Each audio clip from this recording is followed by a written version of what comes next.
A teen girl accidentally gives her baby brother to the Goblin King in a fantasy realm and must journey through an impossible maze to the Goblin King's castle to save her little brother. I still remember the first time I watched Labyrinth. I was about 6 years old and I was staying the night with my aunt and uncle. It was unlike anything that I had ever seen before. It was so exciting to watch this with my now 6-year-old daughter and see her laugh and be amazed by all of the same things that I laughed at and were amazed at over 35 years ago. It's a shame that we lost Jim Henson when he was in his early 50s because he really was one of the most creative people of an entire generation. Labyrinth stars Jennifer Connelly before she dated Maverick and before she was a drug addict. In fact, this is her first role, but you wouldn't know it. She did a really good job. Most of the film she's playing alongside non-human creatures, and I never once questioned her acting or that the creatures that she was interacting with weren't real. Thankfully, this came out pre-CGI, as the heart and charm that went into each of the real puppets would not feel the same if they were digital. The same goes for all of the set pieces. The labyrinth feels real,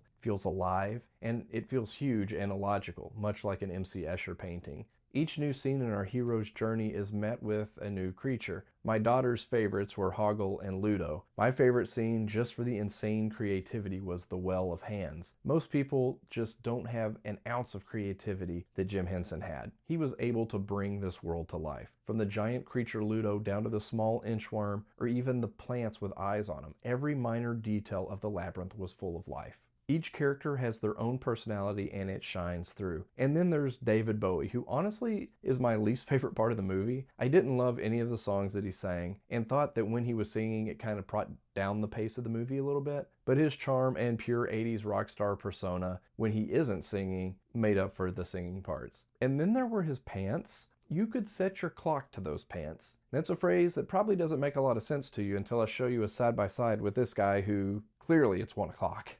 David Bowie's pants were so tight in this movie, at one point my daughter leaned into my wife and whispered in her ear, "I think I can see his penis." And she's not wrong. Now, Bowie's pants aside, this is a movie that every kid needs to see when they are young enough to believe that the creatures are real. It's a movie that just makes you want to give money to arts programs for future generations and to look for the next Jim Henson. The baby in the movie is portrayed by Toby Froud, who isn't a name that most people are probably going to know, but he's still working in the film industry, but now he's a special effects artist, and he's a puppet sculptor, and he's worked on some pretty big movies: Chronicles of Narnia, Box Trolls, Paranorman, Pinocchio, Kubo and the Two Strings. He was an infant when he was in Labyrinth, but I find it hard to believe that his experience surrounded by these creatures and the artists like Jim Henson who brought them to life didn't inspire his future career path. Now, if you haven't seen Labyrinth, give it a chance. If it's been a long time, watch it again. It's a short 90 minutes that are going to fly by as each new scene introduces creatures and personalities that still feel fresh and original today, nearly 40 years after the movie came out.